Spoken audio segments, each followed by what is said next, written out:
Well, as I like to say, spoiler alert, I didn't die. I'm well 15 years later, but I'm incredibly grateful. This is why I do what I do. I'm gonna try to go fast because Gay's given me a particularly amazing challenge. But this is what happened. By the way, when I was trying to get diagnosed, I was Googling red hot swollen breast. Well, you get a porn virus. So it didn't work very well. And I was trying to reach out and try to find things. Well, and I'm going to give this a little bit out of order, but literally women were writing me on Facebook. Hey, I heard you live in Houston. Hey, I saw you had IBC. Can we talk? And this woman, I always like to have her picture of me. Her name is Dr. Lori Gilgrenham, who was a young physician who'd actually diagnosed IBC and realized she had it at the birth of her second child. And she's the one who asked me to start the foundation, so I said yes. But this was my news feed constantly. Women, hey, hey, hey. You're the only one I can find that's not mentioned in an obituary. Now don't get me wrong, there are others that are living and they're doing well, but there's so few of us, there's no place to count us. And we don't have a medical encoding number either. So at some point, I just couldn't take it anymore. And I literally crashed into a researcher's office, and I'm grateful to these people that keep letting me come in. And they said, you know, we've got this little project, we need $30,000. I thought, I've got 5 kids. I wasted $30,000 at Sonic. I can do this. And then I thought, oh my gosh, I just told the person who saved my life that I can give her $30,000. But we told people, send us $25, and if it matters to your taxes, don't send it. But we had identified a project at MD Anderson. In 6 weeks, we had the money, and we realized we were onto something.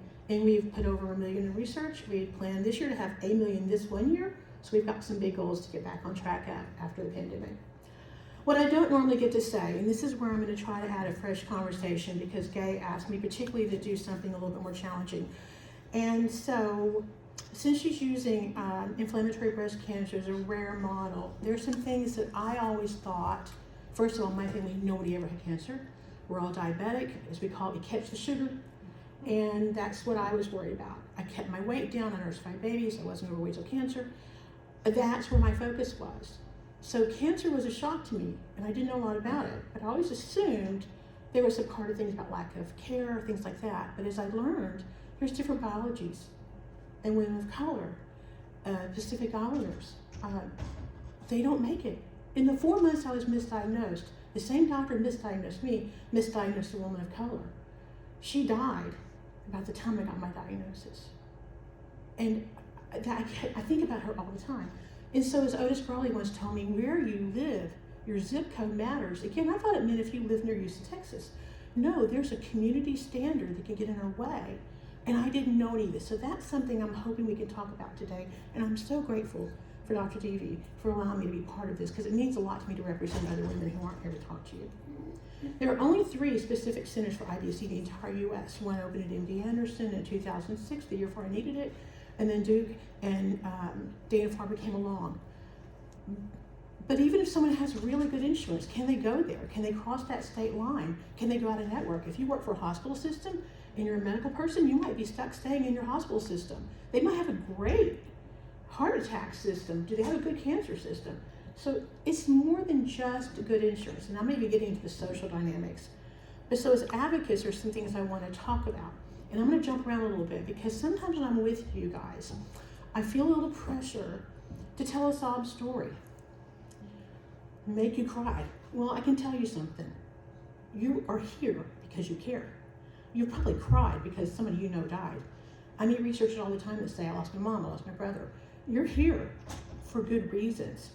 But I kind of feel that I'm supposed to say that. But what I'm going to do is go past that and talk about other things. That we as advocates, can we lobby, and laws make me scared, but that's what we have to do, to get insurance companies to allow what they call a reasonable allowance, to let what we would have spent here go over here and be used someplace else that can matter. We cannot expect every institution to deal with a rare disease. It's a waste of money, it's a waste of resource. So what we can do is if there's not an IBC center in your state, they allow you to cross that state line and go someplace else? And then all rare diseases can benefit for such a lobby.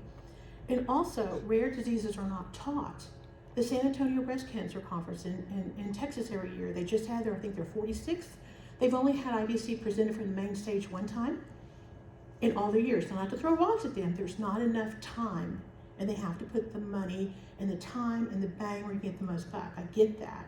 But still, they have listened, and IBC's coming in under examples, just like what Gay DV is doing here today. So if we can get this, these networks going, that's why we put network in our name. These relationships can help that community doctor give better care. And so I want to encourage you to be including advocates because we want to help. We are so disconnected. We all assumed y'all got great big buckets of money to study what you need to study. We didn't know if you don't get a grant, you don't have a job. What kind of pressure are you under as a researcher to write for something that's going to keep you working? And everybody kind of wants to go for the low-hanging fruit, and rare diseases aren't it. And I love that Gabe pointed out that the diseases are tied to a bigger disease where they don't quite work. All my friends said, oh, don't worry, you're not going to die of triple negative IBC. Nobody dies of breast cancer anymore. Well, I hate to tell you, open the Sunday obituary of any newspaper, lost your value and find. So one of the things I would like to talk to you about is including advocates and including them to help your fundraising efforts because the money's drying up. Think about it. Right now, the stock market, bonds are worse than they've ever been since 1929. And if you don't know history, that was the largest stock market crash in the US.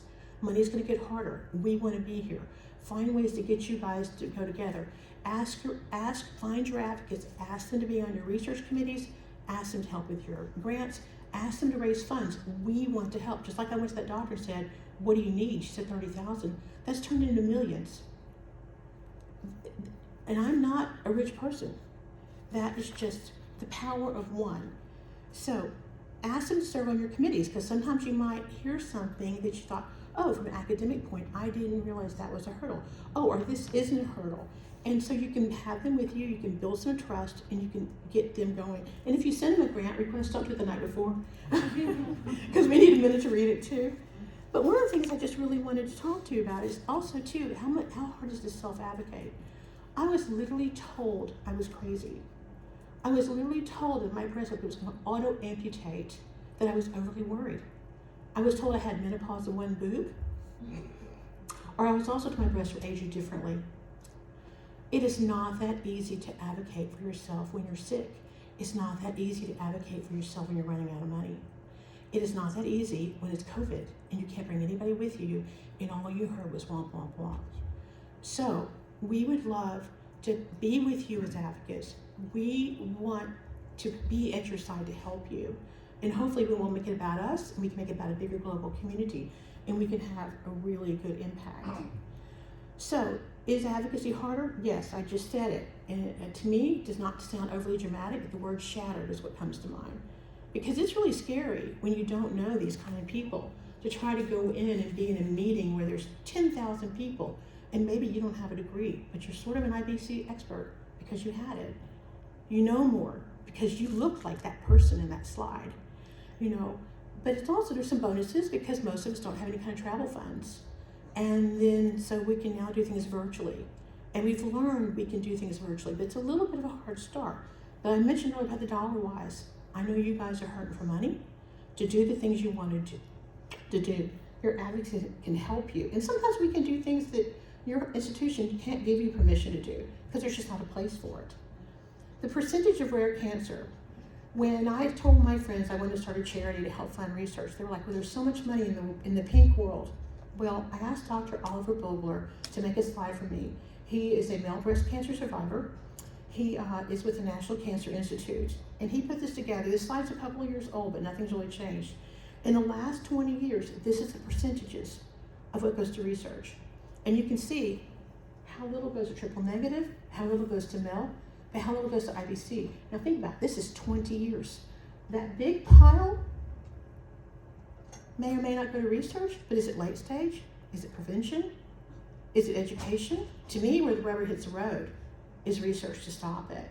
But we do need those other things. But still, this to me is really shocking of how little money actually goes to where it needs to go. I think we need to move the conversation up where we've been the last 20 years and get into the research model. So, like I said, I want to move it up. We know this struggle is real from either side of the white coat. I hope you can find a way to make a very effective and lasting change. I appreciate your work more than you could ever know, and hope always.